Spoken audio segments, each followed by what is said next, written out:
dari kelas 11 MPLB 2 ingin mempresentasikan materi tentang humas dan protokolan.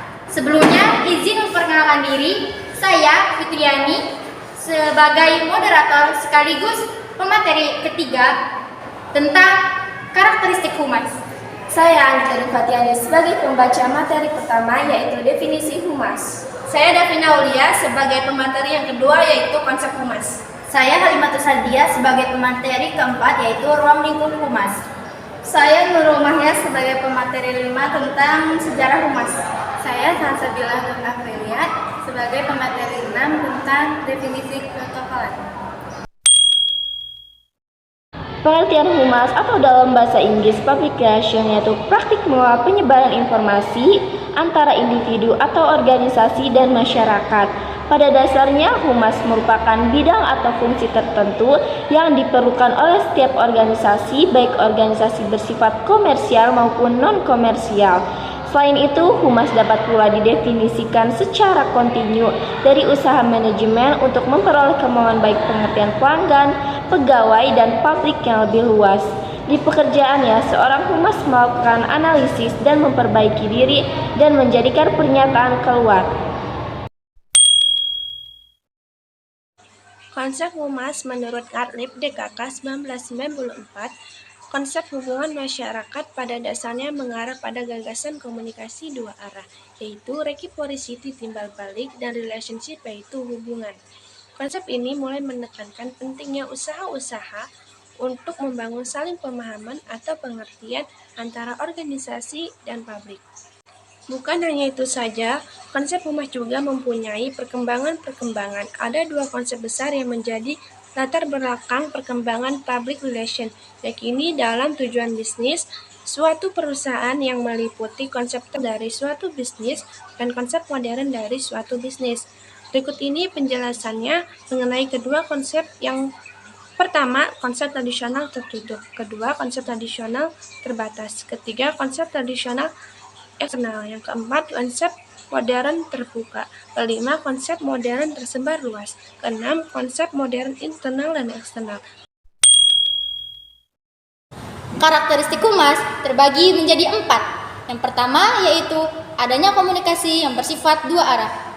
Hakikat humas adalah terciptanya sebuah komunikasi. Namun, tidak semua komunikasi dinyatakan dengan humas. Komunikasi yang dimaksud yaitu komunikasi yang menimbulkan feedback atau umpan balik antara komunikan dengan komunikator. Nah, apa sih komunikan dengan komunikator? Komunikan adalah orang yang menerima pesan, sedangkan komunikator adalah orang yang mengirim pesan. Yang kedua, sifatnya terencana. Terencana yang dimaksud bahwa kegiatan humas merupakan kegiatan yang berkesinambungan, memiliki metode, terintegrasi dengan elemen-elemen yang lain, dan hasilnya nyata. Yang ketiga, berorientasi pada organisasi. Syarat mutlak dalam kegiatan humas adalah memiliki pemahaman yang tinggi terhadap visi, misi, dan budaya organisasi. Yang keempat, publik sasarannya. Publik adalah suatu kelompok dalam masyarakat yang memiliki karakteristik kepentingan yang sama. Jadi, sasaran utama humas bukanlah perorangan, melainkan publik. Ruang lingkup humas terbagi menjadi dua. Yang pertama, ruang lingkup humas internal adalah orang-orang yang merupakan bagian dari suatu instansi atau perusahaan tertentu. Ruang lingkup humas internal ada 5 hal. Yang pertama, employer relation atau hubungan dengan para pekerja. Hubungan antara para pekerja adalah sebuah proses mengatur dan memelihara hubungan harmonis antara pihak manajemen perusahaan dengan karyawan. Contohnya, memberikan feedback yang baik kepada karyawan. Stockholder relation atau hubungan dengan pemegang saham. Pemegang saham yaitu baik individu atau badan hukum yang secara sah punya satu atau lebih saham pada suatu perusahaan. Contohnya, karyawan, staf, dan supplier. Yang ketiga, labor relation atau hubungan dengan para buruh adalah suatu kegiatan public relation untuk memelihara hubungan baik antara pimpinan dengan serikat buruh yang berada di dalam perusahaan dan turut menyelesaikan masalah-masalah yang timbul di antara keduanya. Contohnya, kasus PHK. Yang keempat, manager relation atau Hubungan dengan para manajer. Hubungan dengan para manajer adalah orang yang bertanggung jawab untuk membangun dan menjaga hubungan baik antara perusahaan dengan pihak-pihak yang terlibat di dalamnya, seperti klien perusahaan. Yang kelima, human relation atau hubungan dengan sesama manusia adalah suatu proses interaksi yang terjadi antara seseorang dengan orang lain untuk mendapatkan adanya saling pengertian kesadaran. Contohnya, berbicara dengan orang tua, guru, dan teman. Yang kedua, ruang lingkup eksternal adalah mencakup tugas seorang humas dalam menjaga hubungan baik dengan pihak luar. Ruang lingkup humas eksternal ada 5 hal, yaitu yang pertama, press relation atau hubungan dengan media. Adalah aktivitas untuk memberitahukan sebuah informasi, baik itu berupa pelaksanaan kegiatan lembaga atau perusahaan. Yang kedua, government relation atau hubungan dengan pemerintah adalah suatu hubungan perusahaan dengan pemerintah yang erat. Yang ketiga, community relation atau hubungan dengan komunitas adalah hubungan antara sekelompok orang yang hidup di tempat yang sama, pemerintah sama, dan mempunyai kebudayaan dan sejarah yang umumnya turun-temurun.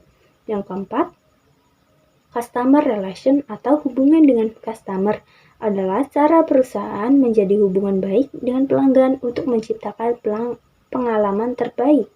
Yang kelima, consumer relation atau hubungan dengan konsumen adalah hubungan konsumen organisasi yang melaksanakan kebutuhan konsumen terhadap barang dan jasa yang dihasilkan perusahaan. Sejarah humas terdiri dari 4 periode. Periode yang pertama pada tahun 1962, secara resmi pembentukan humas di Indonesia lahir melalui Presidium Kabinet Perdana Menteri Juanda yang menginstruksikan agar setiap instansi pemerintah harus membentuk bagian atau divisi humas. Garis besar tugas kehumasan dinas pemerintah. Yang pertama, tugas strategis adalah keikutsertaan dalam proses pembuatan keputusan oleh pimpinan hingga sampai kepada pelaksananya. Yang kedua, tugas taktis, yaitu memberikan informasi, motivasi, pelaksanaan komunikasi tempel balik dua arah supaya tercipta citra atas lembaga atau institusi yang diwakilinya. Periode yang kedua pada tahun 1967 sampai 1971. Pada periode ini terbentuklah Badan Koordinasi atau Bakohumas.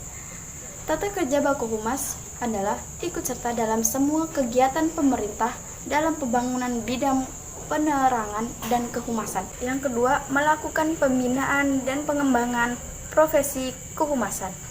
Tahun 1967 berdiri Koordinasi Antar Humas, departemen atau lembaga negara yang disingkat Bakor, yang secara ex officio dipimpin oleh pimpinan pada setiap departemen tahun 1970 sampai 1971. Bakor diubah menjadi Bakohumas atau Badan Koordinasi Kehumasan Pemerintah yang diatur melalui SK Menpen nomor 31 atau Kep Menpen tahun 1971 yang diatur melalui kerjasama humas menitik beratkan pada pemantauan, sinkronisasi, integrasi, dan koordinasi dalam operasi penerangan dan juga kehumasan. Periode yang ketiga pada tahun 1972 sampai 1993, periode 3 ditandai dengan humas berada di kalangan profesional dalam kelembagaan swasta umum dengan indikator berikut. Ketiga pada tahun 1972 sampai 1993. Periode ketiga ditandai dengan humas berada di kalangan profesional dalam kelembagaan swasta umum dengan indikator sebagai berikut.